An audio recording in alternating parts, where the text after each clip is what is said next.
हर हर महादेव। दोस्तों, कैसे हैं आप लोग? कैसा लगेगा आपको अगर मैं आपसे कहूं कि कल्कि अवतार को धर्म की स्थापना करने के लिए मजबूर किया जाएगा, क्योंकि कल्कि लाख कहने पर भी धर्म की स्थापना करने को तैयार नहीं होंगे। अब आप सोच रहे होंगे शायद भगवान जब बुद्धि बांट रहा होगा तो यह आदमी छुट्टी पर होगा। आपको शायद ऐसा लग रहा होगा, लेकिन दोस्तों, ये मेरा जो मैंने धर्मशास्त्र पढ़े हैं, जो मेरे हिसाब से मैंने अपनी कल्कि की जर्नी जी है, मैंने अपने कल्कि भगवान को जितना पहचाना है वो एक्सपीरियंस आपके साथ शेयर करता हूं। तो आज हम बात करने वाले हैं कि आखिर क्यों कल्कि अवतार या राम अवतार या कृष्ण अवतार, इनको मजबूर किया जाता है कि तुम धर्म की स्थापना करो।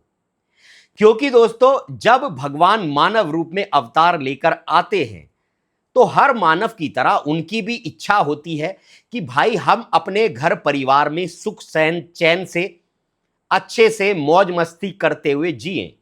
कौन ये धर्म की स्थापना करेगा और फालतू की लड़ाइयों को मोल लेगा? तो ये बात केवल इंसान नहीं, जब भगवान मानव रूप में आते हैं तो वो इंसान भी सोचता है जो अवतार होता है।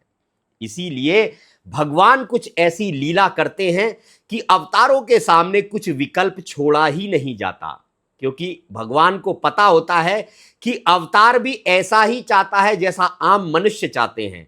वो भी समाज के लड़ाई झगड़ों से दूर रहकर अपना शांति से जीवन व्यतीत करना चाहता है। तो इसीलिए भगवान को पता होता है कि ये ऐसे तो धर्म की स्थापना नहीं करेंगे, तो इनको मजबूर किया जाएगा। अब सबसे पहली बात, मजबूर कौन करता है और किसे करता है, इसमें हमें फर्क समझना होगा। दोस्तों, जैसा कि मैंने आपको बताया, भगवान तो अजन्मा होते हैं, अविनाशी होते हैं। ये कभी भी मां के गर्भ से जन्म नहीं लेते। ये एक भक्त के अंदर आते हैं परकाया प्रवेश, यानी परकाया इसलिए बोला जाता है क्योंकि काया भक्त की होती है और भगवान अंदर में प्रवेश कर लेते हैं। ऐसे ही सारे अवतार होते हैं, चाहे वो राम अवतार हुए हो, चाहे वो कृष्ण अवतार हुए हो, चाहे वो कल्कि अवतार होगा। जैसे कृष्ण अवतार की हम बात करें तो एक कृष्ण तो वो थे जो गीता में ज्ञान देते हुए कहते हैं कि देख पार्थ, मैं ही सब कुछ हूं, मैं ही आदि हूं और मैं ही अंत हूं। और एक कृष्ण वो थे जिस इंसान के अंदर वो निराकार कृष्ण काम कर रहे थे, जो मरता है, जिसने शरीर छोड़ दिया। तो ऐसे ही भक्त और भगवान का साथ जो होता है, ये चोली दामन का साथ होता है। तो भगवान जब भी धर्म की स्थापना करते हैं तो दुनिया में भगवान का जो सबसे बड़ा भक्त होता है उसके अंदर भगवान एंटर कर जाते हैं और उसे बोला जाता है राम अवतार, कृष्ण अवतार या कल्कि अवतार। अब ये जो मानव होता है ये बिल्कुल ऐसा ही होता है जैसे आम मानव होते हैं। जैसे उनके अंदर भी स्वार्थ होता है, जैसे उनके अंदर भी काम क्रोध लोभ मोह अहंकार होता है, ऐसे ही इस मानव के अंदर भी ये सारी चीजें होती हैं। बशर्ते इसके अंदर कुछ गुण ऐसे होते हैं जो भगवान को बहुत ज्यादा पसंद आ जाते हैं और फिर भगवान चाहते हैं कि यही इंसान धर्म की स्थापना करे। लेकिन ये जो मानव कल्कि है ये बार बार पीछे हटता है। ये भगवान से कहता है, अरे भगवान, मैं तो स्वार्थी हूं, मैं तो पैसा कमाना चाहता हूं, मैं तो अपने परिवार में सुख समृद्धि के साथ रहना चाहता हूं, मुझे काहे को इस लफड़े में डालते हो? ये बहुत बड़ी जिम्मेदारी है, मुझे इससे दूर ही रखो। तो ईश्वर कहता है कि भाई, तेरे जैसा इस धरती पर कोई है ही नहीं। तू दिलेर है, तू दरिया दिल है और धर्म की स्थापना करने के लिए पूरी दुनिया से लड़ना पड़ता है और दुनिया से लड़ने के लिए एक दिलेर आदमी की जरूरत होती है, जो तू है। दरिया दिल है और दरिया दिल इंसान की जरूरत ही धर्म की स्थापना के लिए होती है, जो तू है। माना कि तेरे अंदर लाख ऐब हैं, लेकिन तेरे अंदर जो गुण हैं उनके सामने ये ऐब कुछ भी नहीं। कुछ ऐसा निराकार कल्कि उस मानव कल्कि से कहता है और कहता है कि तुझे धर्म की स्थापना करनी है। लेकिन वो मानव जो है वो धर्म की स्थापना से कहीं ना कहीं बचना चाहता है। तो भगवान कुछ ऐसी लीला खेलते हैं कि इसे ना चाहते हुए भी धर्म की स्थापना में भाग लेना होता है। अब कुछ हिस्ट्री से इन चीजों पर गौर कर लेते हैं। सबसे पहले बात कर लेते हैं राम अवतार की। दोस्तों, कितना अच्छा हो सकता था कि भगवान डायरेक्ट राम जी से कह देता कि राम जाओ, और रावण ने पूरी दुनिया पर त्राही त्राही कर रखी है, जाओ और रावण का अंत कर दो। लेकिन भगवान ने डायरेक्ट राम से क्यों नहीं बोला? राम के सामने ऐसी परिस्थितियां बनाई, उनकी मां से बुलवाया कि इसे वनवास भेजो। वनवास गए, ना वनवास जाते और ना ही सीता का हरण होता, और सीता का हरण नहीं होता तो रावण का अंत कभी भी भगवान नहीं करते। तो जब मानव रूप में अवतार आते हैं, भगवान आते हैं, तो उनके दिमाग में भी वो सारी चीजें होती हैं जैसी एक मानव के दिमाग में होती हैं। वो भी थोड़े स्वार्थी होते हैं जैसे एक मानव होता है। ईश्वर को पता होता है कि हर चीज इसके अंदर इंसानों जैसी है, पर कुछ चीजें इसके अंदर ऐसी हैं जो किसी इंसान के अंदर नहीं। तो मुझे कहीं ना कहीं इसको मजबूर करना होगा कि ये धर्म की स्थापना करे।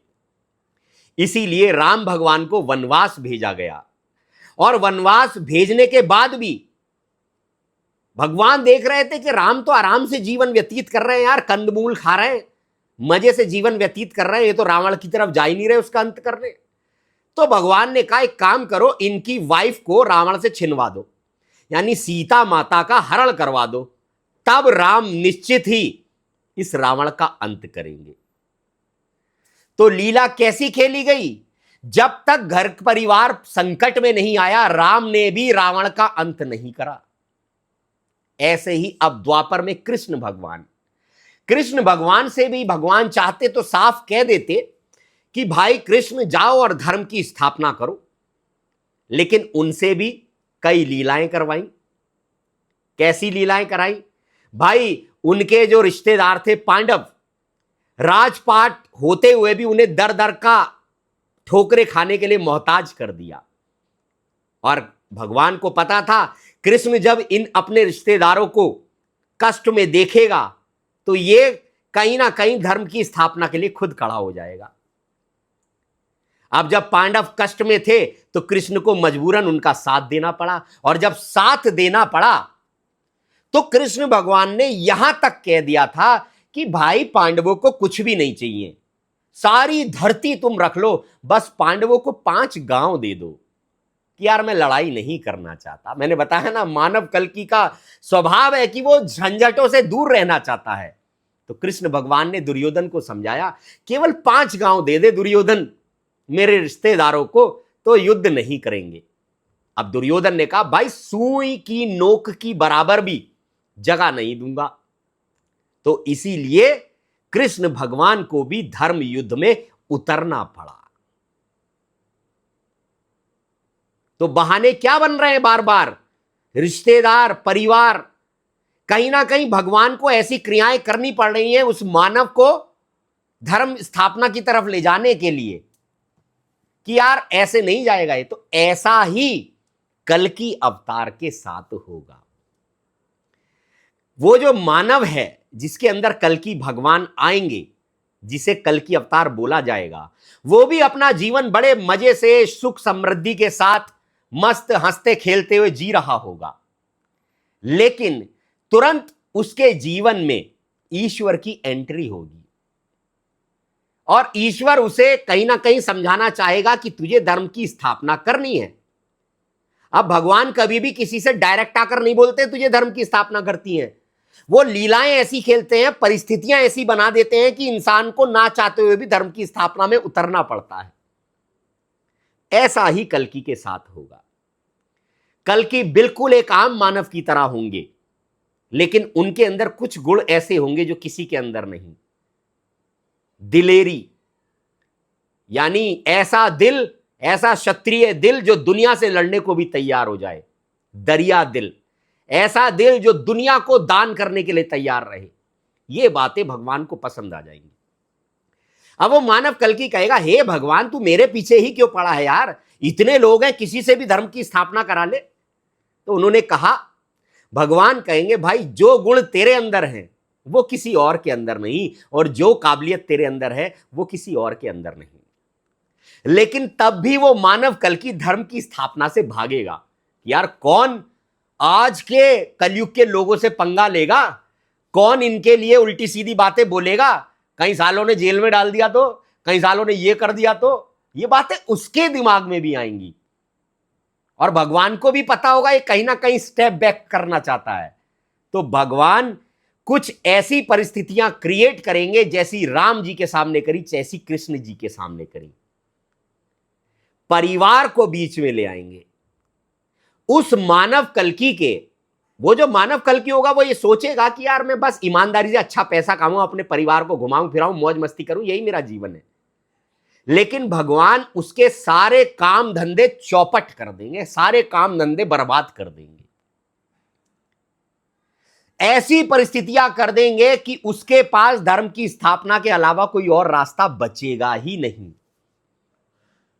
हर तरफ से, चाहे वो कोई बिजनेस करने जाए, चाहे वो कोई नौकरी करने जाए, हर तरफ से उसको फेल कर दिया जाएगा और उससे कहा जाएगा कि जो ज्ञान तूने अपने जीवन में उतारा है, क्योंकि अवतार क्या होते हैं, इनको मतलब नहीं होता दुनिया को समझाने से, ये तो बस ज्ञान को अपने जीवन में उतार लेते हैं।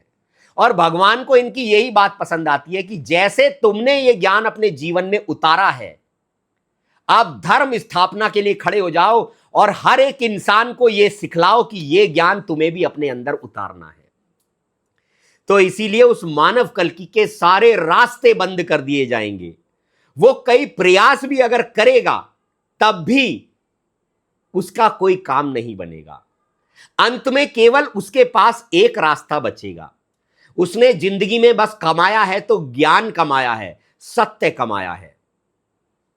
फिर वही ज्ञान के माध्यम से इनका घर परिवार चलेगा। भगवान कहेगा अगर तुझे पैसा भी कमाना है, अपने परिवार का पालन पोषण भी करना है, तो तुझे लोगों को ज्ञान देना होगा और इस ज्ञान से ही तेरे पास पैसा आएगा। अब आप सोच रहे हो कि भगवान ज्ञान के बदले पैसा, ये कैसी बातें कर रहा है? दोस्तों, आज की दुनिया में ट्रू फैक्ट है कि आज की दुनिया में मुझे एक इंसान ऐसा बताइए जो केवल समाज के लिए जी रहा हो, उसे पैसे से कोई मतलब नहीं। भूखे भजन ना होए गोपाला, ये रखी तेरी कंठी माला। भूखे भजन ना होए गोपाला, ये रखी तेरी कंठी माला। अगर पैसा नहीं है तो भगवान की बातें व्यर्थ लगती हैं। तो आज के समय में जितने भी लोग हैं, चाहे वो कोई नेता हो, चाहे वो व्यापारी हो, सब पैसे के पीछे पागल हैं। और तो और जो आज के धर्माचार्य हैं, उनका भी मेन उद्देश्य पैसा ही कमाना है। और तो और आप सबसे अच्छे आजकल भारत में जो महात्मा माने जाते हैं वो प्रेमानंद जी माने जाते हैं। लेकिन क्या प्रेमानंद जी निस्वार्थ सेवा कर रहे हैं? उनका ज्ञान बहुत अच्छा है और मेरे हिसाब से आज के महात्माओं में सबसे प्यारा ज्ञान दे रहे हैं। लेकिन पैसे की आवश्यकता तो उनको भी है। उनका रोज किडनी का डायलिसिस होता है, उसके लिए पैसा चाहिए। तो आप देख लीजिए, प्रेमानंद जी के भी जो वीडियो चलते हैं तो उन्होंने भी अपना चैनल मोनेटाइज कर रखा है और उस पर भी ऐड चलते हैं, क्योंकि पैसे की आवश्यकता सबको है। पैसे की आवश्यकता के बिना कुछ नहीं हो सकता। और पैसे की ही लड़ाई युगों युगों से चलती आ रही है। भाई, द्वापर में किस बात की लड़ाई थी? राजपाट की तो लड़ाई थी, लक्ष्मी की तो लड़ाई थी। त्रेता में लक्ष्मी की तो लड़ाई थी, रावण लक्ष्मी को ले गया था, सीता जी को। ऐसे कलयुग में भी लक्ष्मी की ही लड़ाई है। हर कोई पैसा कमाने के लिए जी रहा है। तो पैसा तो कल्कि भी कमाना चाहेंगे, लेकिन कल्कि के और सारे रास्ते बंद कर दिए जाएंगे कि कल्कि ना तो तू बिजनेस से पैसा कमाएगा, ना नौकरी से। तुझे अगर पैसा कमाना है तो तू अपने ज्ञान से पैसा कमा और लोगों को अच्छा ज्ञान बांट, और बदले में तुझे पैसा मिलेगा, तेरा परिवार वाले बार सब पलेगा। ईश्वर की ये शर्त होगी कल्कि की से, क्योंकि ईश्वर को पता है कि यही एक ऐसा बंदा है जो पूरी दुनिया को एक कर सकता है और दुनिया में शांति की स्थापना कर सकता है। और मेरे दोस्तों, अगर आपको लगता है कि मैं ऐसे ही बोल रहा हूं, मैंने पुराने वीडियोस में शेयर भी करा है, जब भगवान किसी भक्त पर कृपा करते हैं, श्रीमद् देवी भागवत में लिखा है, ये प्रमाण है, तो पहले भगवान उसका सब कुछ छीन लेते हैं। हर तरफ से बर्बाद कर देते हैं। तो श्रीमद् देवी भागवत में भी भगवान बोल रहे हैं कि जब मैं किसी भक्त पर कृपा करता हूं तो पहले उसका सब कुछ छीन लेता हूं, और छीनने के बाद मेरा भक्त जो है वो अनेक प्रकार के प्रयास करता है धन कमाने के लिए, लेकिन उसके सारे द्वार मैं बंद कर देता हूं। और जब उसका सब चीजों से मन उठ जाता है, तब वो समझता है कि यार दुनिया में तो वाकई में ईश्वर के अलावा कुछ नहीं, तब उसके अंदर वैराग्य उत्पन्न होता है। और जब उसके अंदर वैराग्य उत्पन्न हो जाता है, तब मैं अपनी असाधारण कृपा उसके ऊपर करता हूं। ऐसा ही कल्कि के साथ होगा। कल्कि से पहले सब कुछ छीन लिया जाएगा। क्यों? क्योंकि कल्कि भी मानव ही है। कल्कि भी मानव ही है। भगवान को पता है कि अगर इसको बिना पकाए, बिना तपाए धन दे दिया तो ये भटक जाएगा, धर्म की स्थापना नहीं करेगा। तो इसीलिए पहले उसका सब कुछ छीनकर उसको यह दिखाया जाता है कि देख, ईश्वर के अलावा इस दुनिया में कुछ नहीं। और जब उसके अंदर वैराग्य आ जाता है, तब फिर कल्कि भगवान पर असाधारण कृपा करी जाएगी, पूरी दुनिया उसकी कर दी जाएगी। और पूरी दुनिया में, सतयुग को स्वर्ण युग कहते हैं, पूरी दुनिया का सोना कल्कि का होगा। तो कुछ ऐसे कल्कि भगवान से धर्म की स्थापना कराई जाएगी। ये प्रैक्टिकल बात है, मेरे हिसाब से जमीनी बात है ये।